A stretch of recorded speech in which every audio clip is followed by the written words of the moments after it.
And welcome to another episode of the Nindie Focus Podcast. My name is Roger, and along with me are my co-host Jordan. Yo. And Mike. Hello. And Phil. I'm going to pull a reverse Jordan. Hi! Welcome to the show, episode number 8. And man, do we have a lot today. I don't know. I guess we have a lot today. Yeah, episode number 8. Before we get into the episode, I just have a question for you guys. Mm-hmm. So I was thinking about this the other day because I was listening to some people talking about COVID-19 and the effects on the gaming industry. Mm-hmm. And one thing that they said was how, like big orchestras, for games, there's not going to be the big orchestras coming together and playing for games. So like those kind of scores are not going to be around, at least for a while, probably. And then like action, where you capture people's actions. A lot of games do that. They're not having that. Not a lot of actors coming in. And my thought is, do you think, because at the beginning of this whole thing, I thought, man, like it's the small indie studios that are going to struggle the most because they're not going to these conventions. They're not, be able to get their name out there. Right. Yeah. But now I'm wondering, do you think small indie studios are going to be the ones that are going to be able to thrive a little bit more because they don't have to rely on like the big flashy music, you know what I mean? Because like they can do that themselves. They're more, I don't want to say resilient, but more like creative with their craft, I guess. Do you think that that's going to play into this at all? I don't know. I was just curious what your guys' thoughts were. Well, if a lot of these indies are working out of their homes, already, exactly. And they're doing everything in-house, and they don't, they have the benefit of not having 70, 80 people working on a game at once or farming stuff out to other developers. They're doing everything on their own. Yeah. So I think you have a point. Yeah, I think the development of the games probably won't take a hit at all. But it's just, like you said, the biggest thing for indie games is getting your game out there and going to all the cons and having people play your stuff and have news outlets pick it up and do stories about it and have word of mouth spread. And now they all have to figure out how to all get their name out there in a very different way without having thousands of people play it in one weekend. Yeah. Yeah. And to that point, if you want to get your Nintendo indie game, some good press on that, you can contact the Nindie Focus Podcast. That's true. That is true. Most definitely. We will play your game. We will talk about it. And if you want, we'd even interview you. So, I mean, that's an option out there. But I just thought that was interesting, for sure, that I was just thinking about that when they were bringing up how like large studios, have, orchestras playing the music and they have actors coming in and doing the, capture of the motion and the voice acting and all that. And I was like, wow, like.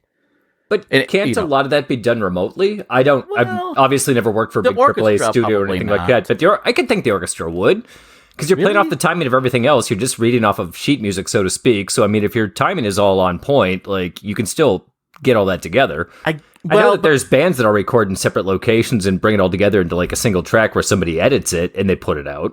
Yeah, but that's a band. I mean, that happens even today where, like, a drummer would come in separately, right, and just record their tracks. But with the other pieces in headphones or whatever. Right, I still think it could be done. I don't know. I think it would be a mixed nightmare for somebody to do that. Oh, God, yeah, but we don't make the money for that. Somebody else does.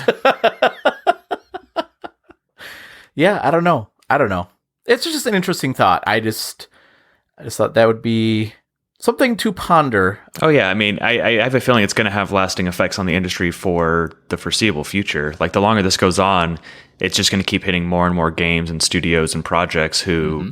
They're not going to launch in their original window, probably. If they were a couple years out, now they're probably, 2 years and 6 months, 3 years out maybe, or, who knows. But even the studios that did a very good job of letting people work from home right away, and there's still issues, there still are things that they're going to come up against, and it's probably going to push. Hopefully not, right? Like, hopefully stuff doesn't get super delayed and there's not these huge issues, and it's just the longer it goes on, more likely it'll happen.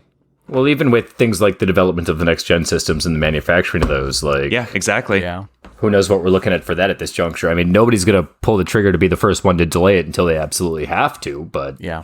Well, see, this is where I think Nintendo is actually in a really good spot right now, too, right? Because of the fact that the Switch is already out, and they are a very friendly platform for indie games. I don't know. It just seems it's just an interesting time because not only that, but the fact that a lot of people are staying home, obviously, and people are playing more games right now too. It's just a really interesting time for video games. Mm-hmm. I mean, my video game stocks are up more than any of my other stocks that I own, so there's something to be said for that.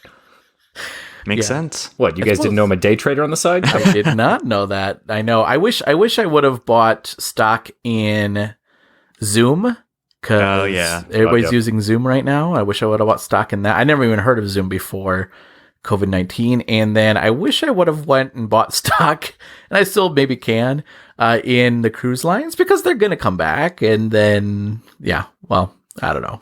I still think they're cheap, actually. I probably get to buy some. Very likely. Anyway, just a thought. Let's go around and talk about the games that we're currently playing, and then later on we'll talk about the switching on the budget game, which is Regalia, Men and Monarchs. But before we get into that, we'll talk about the games we're currently playing, and Jordan, we'll start with you. What games are you currently playing? Sure thing. It'll probably be pretty quick since I'll likely spend most of my time later talking about Regalia of Men and Monarchs because I spent over 15 hours playing that this week. Yeah. So really, I stuck with some of the ones we've been playing recently. So I played a bunch more Deadly Premonition. I completed another level in No Thing, the game we talked about last week. So I think I beat level 4 or level 5. And I'm on 6 now or something. But interestingly enough, that one that I just beat was probably the easiest level out of all of them so far. Really? So I'm curious whether it doesn't actually get more difficult as you go on. The first 4 levels or so seem to do that. And then this one wasn't too difficult at all. So I wonder if it's just they go for like a different setup type of thing, or like it's not really a difficulty thing. It's more just like now you're going up these ramps and you're in the air longer and stuff like that. So it's more just like how you're moving about as opposed to difficulty. How is the story getting more compelling? To be honest, I haven't been paying attention to it because I just want to see if I can beat the levels. And so I'm just like, no time to listen. I'm just going to focus on the gameplay. Right, left, right, left. Guys like, hey, come back here. I'm trying to tell you a story. Nope, sorry. I'm like, no time for that. I'll probably just honestly, once I beat it, I'll go back and watch a full playthrough of it or something and just listen to the words and just kind of get it that way. Did you, so I sent you guys this, right? That the developer that created that game also came out with the Panzer of Dragoon game on the Switch. Mm-hmm. Isn't that interesting? I thought that was interesting. Yeah. And I think they're a Polish studio, which also is very interesting. But yeah. Cool. I have not played more of that game. I'm not gonna lie. I'm not surprised. Is it still installed, Roger? It is not. Oh wow. Oh, that game was just I was so frustrated with that game that I was like, nope, I'm done. So cool. Anything else? No, other than that, just I'll talk a whole lot shortly. Cool. What about you, Mike? Yeah, you can just go ahead and skip right on past me. What? No, I played Regalia, and that was pretty much it. I had a pretty busy week, so yeah. I went through my Switch just to double check. There weren't any Nindies that I played, but nope, the only one was just the one that we're going to talk about. Okay. Yeah, I'm sorry, I got nothing. I have failed you again, Roger. Man. No, that's fine. Mike. Phil. Yeah, hi. Hey, Mike. Go ahead and skip right on past me. Hey, Mike, you want to cover me too on this one, man? Oh, no, Phil, did you not play anything? I mean, I played a little bit more of Ding Dong XL. Okay. Nice. I played a fair shake of Regalia. Okay. I played a little bit more of Ion Fury. Oh, yeah. I'm making a little bit more headway piece by piece, but the game is not easy, and I probably just suck at first-person shooters, which I should have learned a long time ago through my 4 years of playing Overwatch or however long that's been out. It's just that I'm not very good at FPSs, and when you get that 2D platform or that 2D element into the mix as well, I'm just not very good. There's a lot of, not puzzle aspects, but a lot of seek and finding that sometimes consumes my time. But outside of that, sadly, I've also been super deep in everything having to do with work to real life that I haven't touched much of anything this week, so I am on the same boat as Mike, which is not a cruise. We did not get COVID-19 on it, and we're not failures. We just came up a little short. There was bound to be one episode where this happened, Roger. Yeah, I know. This is, I thought we were going to make it to episode 10, but maybe. Yeah. You better come up with another question to ask us to start talking about. No. Otherwise, Tom's going to unsubscribe. Yeah, that's true. Don't do it, Tom. Yeah. We need you. Tell your friends. For the love of God, please. Well, I did play some games. Now you're bragging again. Yeah. Yeah, Wow. you think you're better than us? Yeah. I got time. So I don't have a lot of time. I played the game Golf with Your Friends. Oh, nice. Have you guys seen this game or heard of this game? Yeah. I downloaded it, but haven't touched it yet. Okay. So it came out this week. I think it came out on Tuesday. Sounds right, yeah. And I downloaded it because I also pre-ordered What the Golf, which I was pretty excited about the fact that we have 2 golf games coming out this week because What the Golf came out today, I think. Yeah. Being Which the is 21st. the 21st. Yep. So I got Golf with Your Friends, which is published by Team 17. And I was like, oh, this is cool. And it's online. You can play with people online. Awesome. And I was really excited about it. So I fired it up, went to go look online, and there's nobody playing. Oh. Now, granted, it was the first night, so maybe that had something to do with it too. Because, I mean, I literally bought it the moment it was available. But I did play it by myself, and it was fun. I mean, it wasn't probably as fun as if you were playing with friends. But it's mini golf. It's basically mini golf, and I got 2 holes in 1, which was nice. Yeah. So I mentioned that on the Controller Thor's podcast. So if after you're done with this episode, you haven't done so already, go listen to that episode as well. You can find that on GamerHeadsPodcast.com. And so I played that, and then the other game that I played this week. Have you guys heard of a game called Huntdown? No. Yes, a very 80s aesthetic, 2D, almost Contra or Metal Slug like. Yes, it is Never fantastic. Never heard of it. Nope. No, it's really Mike. yeah. It's really good. It's like Mike said, it's a 2D platformer, and it reminds me of, like you said, like Contra or Metal Slug. It has like a cyberpunk aesthetic to it. So the premise is that it's in the future, and there's these crime groups that are out there, and then like corporations hire bounty hunters to take out their rivals, and so there's boss battles at the end of each one of these levels, and you get to pick between 3 different bounty hunters, and it's all voice acted, and it's fantastic. It is so good. Yeah, it's hard. I will say that. Like the first boss, I picked up on his pattern pretty quickly, and I was able to get past him pretty quickly. The second boss, oh my goodness, he is really tough, and I don't know how to beat him yet. I didn't play much of it because I just got it, but he does this whole thing where you get him about halfway down from his life, and then he picks up a dumbbell, and he starts working out with it, and he gets all his health back, and then he starts whipping it around it. Yeah. Just like real life. Just like juiced and comes after you. Yeah, exactly. And I was like, oh crap, this is hard. But yeah, you can pick up different weapons. It's really good. And then it has the mechanic of stealth too, so you can, well, I don't want to really say stealth, but you can hide in like the shadows. So like if somebody was shooting at you, you could hide in the shadows and it would go past you. Or you can hide behind like barrels and crates and things like that. It's really good. I highly recommend it. I think all 3 of you would like this game a lot. So I'll check it out. yeah, and I don't think it was that much. I think it was 20, maybe. I'm not sure. Okay. Yeah, I can quickly pull it up here. Just to check. Oh, well, maybe it won't be quickly because apparently it's rated enough that it's asking for my birth date. to continue for my age verification. Well, there goes that. Yeah, there we go. Yeah, it's $20. You're too old to play this game. Golf with your friends is $20, and Huntdown is $20. Between the both of them, I would say Huntdown is probably the better of the two. Oh, because you drive around a thing that looks like the DeLorean. It's really awesome. Yeah, check it out. It's really good. So yeah, I think that. Well, no, that's not all I played. I also played some Super Mega Baseball 3. Nice. And I made all of us on a team. And are we good? We are good. Yeah. I've got a statue outside of our field, right? He does. Yeah.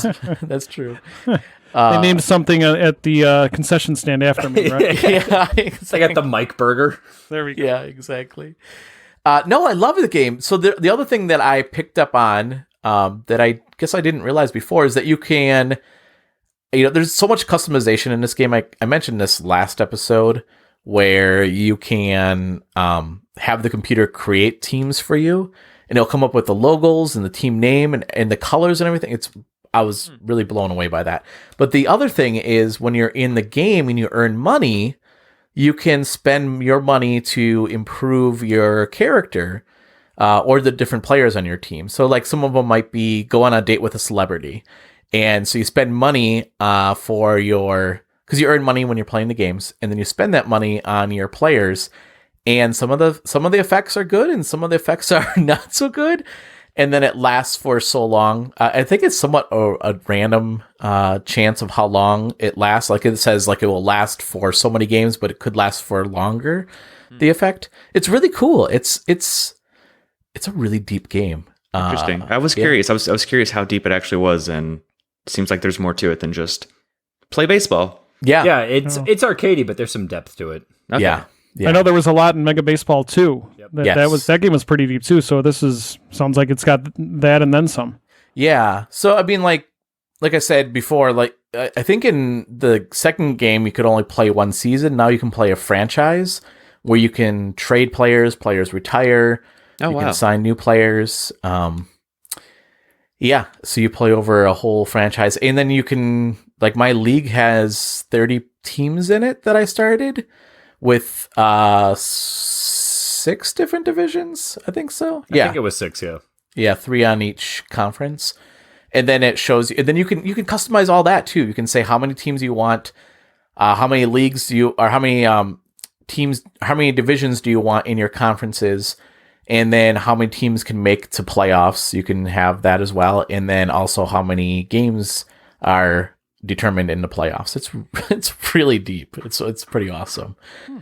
Also, Mike, you need to learn how to control your butt when you bet, because it shakes all over the place. You got a whole lot of booty wiggle going on. There is no controlling my derriere, my friend. It has a mind of its own. It's where all the power comes from. That's right. Yeah. So how else do you think we sell those tickets? It's the only thing on your baseball card too. It's just a nice up close shot of your butt. They can't fit anything else. It's one of those old Sports Flicks cards where you move them back and forth. Oh yeah, wiggles. Yeah, that's the cool thing too. I mean, it doesn't have the flicking cards, but it does have baseball cards for each character. Oh, that is cool. It's really cool. And it tells like what your rating at the top of the card is as well for how you're playing and all that kind of good stuff. I was watching Roger play a little bit on Monday night, and it's pretty intriguing. Yeah, it's cool. I like it a lot. And so Phil and I were talking that we might start since sports have been canceled, we thought about doing an e-league where we would stream this game. We'd create a league, and then we would just let the computer play, because you could do that, and then we would host it. If you guys want to join in on that, that's something that we can talk about. Just commentate over it, eat popcorn and hot dogs, and drink a couple of beers. And that's amazing. Swear at the officials. Yeah, exactly. So, I thought that'd be fun. So, definitely another good game that's out there on the Switch. All right, let's move on to the switching on the budget game then. And this week, I picked the game. You did, and played it the least, and I barely played it. And I know, right? So this game right now, the sale ends on. So part of the switching on the budget, it has to be under $10 when we pick it and when the show airs. So It is right now $3.74. That's 85% off of its normal price. Was it really only $3.84? Yeah. Wow. And the sale ends May 31st. So if it's something that you're interested in, definitely check it out. So it is a RPG, a tactical RPG, right? Mm-hmm. Yep. Yeah. And it is it's a comical game, that's for sure. I was not expecting as much comedy. I did not expect any voice acting. I was really quite surprised. Yeah, the entire thing is, which I was super impressed by. Mm-hmm. Yeah. And to that point, halfway decent voice acting. Yeah, it's honestly, pretty good. very good. Yeah. So, Jordan, you played the most. I'll let you start us off, and then we'll jump in at some points. Sure, yeah. So the idea behind this game is that basically you arrive in this kingdom that's all run down, and it used to be your family's kingdom, and you're the heir. And your goal is to basically rebuild this kingdom, which has to do with like you actually build up the buildings. You'll like kind of bring people into the town and meet those characters. Some who will fight for you, some that will run your merchant shops. But the idea is that your ancestors were greatly in debt. And now a debt collector has come to basically collect on that debt and wants it from you now that you are the new ruler of this area. And so the way the game works is kind of like Persona in a way, where you have a deadline for when basically the debt collector is going to come back. And every time you have a new deadline, you have to complete a certain amount of quests before they come back. So that's like your goal. So it'll be like in 50 something days, the debt collector comes back and you have to have completed 5 kingdom quests. And the kingdom quests are, at first, I thought they were just the fighting ones. The combat is like Fire Emblem, like it's tactical and like that. But you do have the choice. You can either fight, you can construct buildings, you can also, like Persona, you can hang out with characters in the town. And when you do, you get closer to them. They give you skills if they're a part of your party, or they'll unlock new items for your party if they're not a part of your party, if they're just kind of like in the town. You can also do a kingdom quest by leveling up your party by fighting. There's also crafting weapons. There's also fishing. So there's like all these different things that you can do. And you have the choice of doing them every time you have this new deadline. So you don't have to do the same thing every time. But I did so much of the combat because I love the combat in this game. I don't know how you guys feel about it, but it's so good. Yeah, it's at Final Fantasy Tactics style combat. I love it. I could do that all day long. It's a little slow, but like you were advising us, just speed it up a little bit, and it plays out great. It is so good. Yeah, I was surprised, honestly, because at first when I started playing, I was like, okay, like it's fine. But when you really get it down, like every character has their own abilities, and they, for the most part, they have cooldowns, so you can't do them every round. And then every round that starts for you, you get I forget what it's called, a commander point. I think it's an AP or a CP, something. Yeah, a CP or something, which is a point that you can use to either give a character another turn, or you can save them up and spend it on a character's bigger ability, which is something like buffing all of your allies or a really big attack or something like that. So it's kind of cool because you can save a bunch of points if you want, and then just have one character go to town and just attack 5 times in a row on like a boss or something. And it's really cool because you have that option. It's not just like I move and then I fight. You can also move and attack in any order. So you can attack and then move. You can move, attack, move. I feel like the options they actually give you in the battle is way more than I was expecting from this game. Yeah. And I haven't played a lot of this style of game, but I was very impressed with, as you said, the you can move and then attack, or attack, move and then attack, or I'm sorry, move, attack and move back again. I thought that was really cool. Like, you're not just done after your attack; you can still backpedal and retreat a little bit to get yourself a little bit of buffer area. Exactly. I thought that was really slick. Yeah.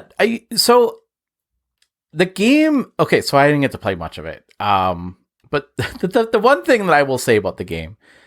The one shortfall I will say that I've run into so far is that the tutorial's so long. Oh god, and so many words and so many loading screens. Oh, yeah, there's a lot of loading, there's a lot of talking. Yes. But once you get through it, unfortunately it is long. I feel like it was like a good hour. Like honestly, like Agreed. It felt like it was a good hour before you actually are in the game. Once you get through that, it's really good. Like I will say, there are better RPGs out there. But I still love this game. And at like $3 something, this is $3.84. It's a steal. It's honestly like maybe the biggest steal that I found on the Switch so far. And like the amount of time I put into it and how much I've enjoyed it for that price, like at $25 still would have been fine. Like I would be happy with it so far, but for under $4, it's actually insane. Like you should get this. Yeah. I've had my eye on this game for a while, and they've always had sales on it, but not this cheap, you know? Mm-hmm. And I was just so drawn by the art style, because the artwork is just, it's so cartoony, but I just love it. I love the art style in it. Yeah, the art's great. It's like super bright, lots of colors. Yeah. I like the little cutouts of the characters for like when it's their turn in battle, like you get the cool little like portrait view. The art's really good. And yeah, the voice acting, like we said earlier, is much better than I thought it was going to be too, because a lot of these smaller games, usually you don't have voice acting at all. Like there just is none. You're just unless reading it's a lot. like a grunt or whatever out of them before they exactly. start talking. It's like, oh, so-and-so's upset. Yeah, but then in this, it's like 95% of the stuff that is said is voiced, and it's really good. Like everyone's voice fits their character very well. It definitely adds personality to each of them. Like I was immediately like drawn to each of the characters and their different different characteristics and quirks and stuff. I found that, and I'm not one to play many RPGs. I'm not a big fan of it. Mm-hmm. This game was a little tough for me just because it was, like you said, it was very tactical. Personally, I like my RPGs like I like my pre-90s computer programming language. Uh-huh. So, basic. Sorry, I had that one planned out. That was pretty good. Didn't work out as well as I thought it was. No, it's good. It was good. The game wasn't for me. Mm-hmm. It was, but I can recognize a good game when I see it. Right. And the only reason it was not for me is because I'm not big into RPGs. Right. Yeah. And this is like an RPG. Yeah. This one's really, really deep. And, but I reckon, again, like I said, I could recognize a good game, and this is definitely a good game. So if you're into RPGs, this is definitely worth that price. Yeah. And it's really cool because there's, going on the RPG aspect of it, like there's also like you have your inventory, so like you'll get weapons for characters and trinkets, you can put 2 trinkets on any character, and any character can wear a trinket, and it'll be stuff like +3 dodge, +3 accuracy, or stuff like that, just kind of increase your stats, or +100 health. And then you also customize every character separately. For some of them are skill morphs, so there's stuff that you'll unlock where it's like, now this skill doesn't take a AP or CP or whatever it is, or it now does one cooldown, and like it cools down faster, or like the range is 2 more, and those each cost points that you slowly unlock as your party levels up. Another cool thing is that your party levels up together, so you have a party level. You don't have an individual character level, so there's no like, oh man, I didn't play this character, so now I have to level them up in these like older levels. Like no, there's none of that. It's like you have your party level and that's it. Yeah, I like that. I like that a lot. I also think we should reiterate the fact that the writing in this is pretty damn hilarious. Mm-hmm. Yes. Like it's got so much subtle, funny humor to it that I chuckled out loud numerous times. Yes. Oh yeah, it's very aware. Like it knows what it's doing, and it's like it does make jokes. Like there was one part at the beginning where like the ghost guy like just says straight up that like he had gonorrhea or something, and I was like, oh, that's what kind of game this is. I mean, like, all right. Even just the fact that he thought he was making tea and drinking the ghost's ashes and shit exactly. like that was just like, oh my god, you guys know exactly what you're doing. You know how to write this style of game and like make it fun. Yeah, exactly. Which helps a lot because I feel like there's 1.5 million games like this that are the serious tone, just dry, and and so I think that was refreshing, and especially with the characters, it allows them to be more out there and a bit more ridiculous, which makes it more fun. And so then, like in Persona, where it's like, okay, on this day I'm gonna hang out with this character, and everyone has a schedule too, where it's like sometimes they're at the location you can hang out with them, and sometimes you can't, and you level up from like acquaintance to friend, or to like to buddy to friend to whatever. And every time you level up, there's like usually a cutscene with them that's voiced, and there's also like dialogue choices and which they'll like or dislike, that'll like kind of up their friendship even more, and it's great. I love it. I also did enjoy like the choose your own adventure aspect of it when you get into like the dungeons and stuff like that, and then it becomes a text-based adventure, and what your choices do reflect upon what you unlock or what you might progress through in each of the little dungeon node types of things. Yeah, I thought that was a fun little twist on it too. Yeah, I haven't seen that in a game before. And honestly, that's a good thing to bring up, is that when you're doing the dungeons and stuff, you go to a map and you pick the dungeon, and every dungeon has like 3 different things, which one of them is just the basic combat, the battles. One of them is what you just said, which is the choose your own adventure, which is basically like you get text and you pick your decisions and it plays out like a choose your own adventure, and something either good or bad will happen. Sometimes you'll get XP, or characters will like something that you did, or it'll end in a fight. Like I had a lot that ended in fights because I just picked the wrong thing. So you have an extra fight in this dungeon. And then there's also a camp that you can save the game at. And also if any of your characters have like died, passed out, whatever in this level, you can rest once per dungeon per of these nodes to like bring them back to life. Roger, spend time with it for $3. Yeah, it's really good. It is. It's not my style of game either. I'm in the same boat as Mike, where I don't play RPGs very often. At least not this style of RPG. But I was pretty hooked into this, and the couple of days that I spent with it, I was really engrossed in it. Yeah, see, and that's the thing. Like RPGs are my jam. Like I love RPGs. Mike, you really don't like RPGs? You bought the I sure did. Octopath Traveler. What? I did. Yeah, I liked Octopath Traveler. Yeah. Oh, see, I did not. Then I only got so far in it, and then I'm like, all right, that's enough of that. Yeah. No, I see. The reason I like RPGs so much is because I'm weird this way, but I don't mind grinding to get levels, so that way, because I'm not good at platformers, because it's skill based, where I could just level the hell out of my characters and just spend a lot of time and be like, all right, now I'm ready to take on that boss. But I do have to spend more time with this game. I did appreciate the humor though. I loved that whole bit where he drank the ashes. And then his grandfather comes back, and he doesn't know who this person is, and he's like, "You have woken me up," and like now you're gonna pay the consequences. And it was like, what? He's like, "Nah, I'm just joking." Yeah, and then he's like, "I'm coming with you," and the main character's just like, "No, you're not." He's like, "Well, I kind of have to because I'm inside you now." Yeah, exactly. I did love that. I thought that was really great. And then the main character too, the protagonist is. He's not heroic at all. Like he's just kind of a putz. Yeah, he's kind of a putz. Yeah, so I love that. So I looked up the studio a little bit about the studio. So they are the studio is called Pixelated Milk, and they are based in Poland. They are a company founded by a group of friends that share passion for video games. And they say on their site that we think that video games as a medium can and should have a soul, and as such, we strive to create games that we ourselves would enjoy playing. I mean, they're doing good so far. Yeah. I thought I saw something too at the beginning when I first booted up that this was crowdsourced or whatever, and they had hit their goal of however many subscribers, which is super awesome for them because they put out a quality product. Even at the $20-$25 of full price, this game is well worth it. Yes. 100%. Yeah. Yep. Yeah. So, I do have to play more of it, but it sounds like everybody here thought, it's a good game. And at $374, you have until May 31st. So by the time this airs, you have a little bit more than a week, a little less than a week actually, to pick this up. So pick it up if that is something that interests you. $374, can't beat that price.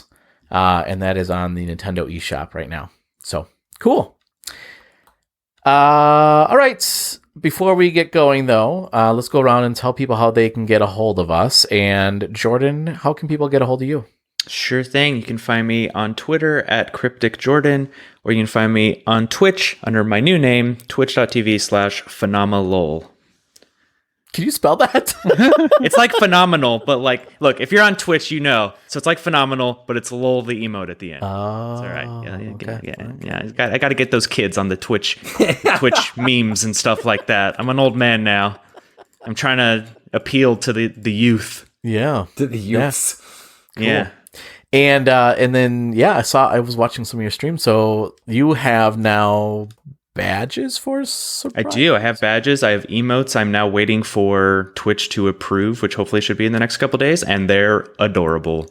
They're very cute. Nice. That's all I'll say. So they involve Kui. Stop it. Nice. And Mike, how can people get a hold of you? You could find me on Twitter at TCThrowers and at twitch.tv/TCThrowers. Yeah, and we should also mention that your show, The Controller Throwers, is also on the Gamerheads podcast.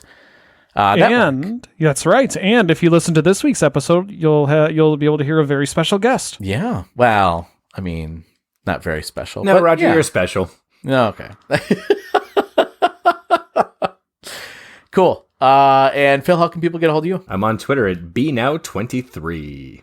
Nice. And listeners, you can always get a hold of us at GamerheadsPC on Twitter. You can also follow the show, the Nindie Focus Podcast on Twitter. It is at Focus Nindie. And then you can also listen to our show wherever you get your podcasts. That's Google Play, iTunes, Podbean. Yeah, wherever you find the Spotify, wherever you find the podcast, you'll find us there.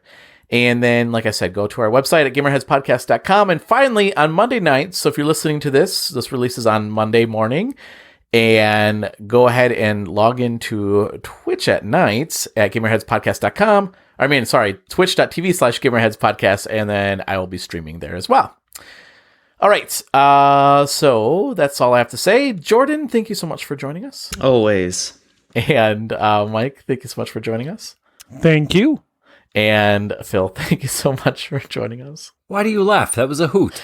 No, I know. I'm laughing at your notes that you guys send to me every time at the end of the show. You guys always send me. Make sure you end the show this way. So, do we send Jordan a reminder as to how he ends this as well? Yeah, we should. Well, thank you, Phil, for joining us. Hey, no problem. And listeners, thank you so much for joining us, and we appreciate your time. And if you do like the show, do leave us a comment or review. That helps us grow the show as well. Until next week, stay safe and totally game on. Take care, everybody. So long. Bye. Yeah!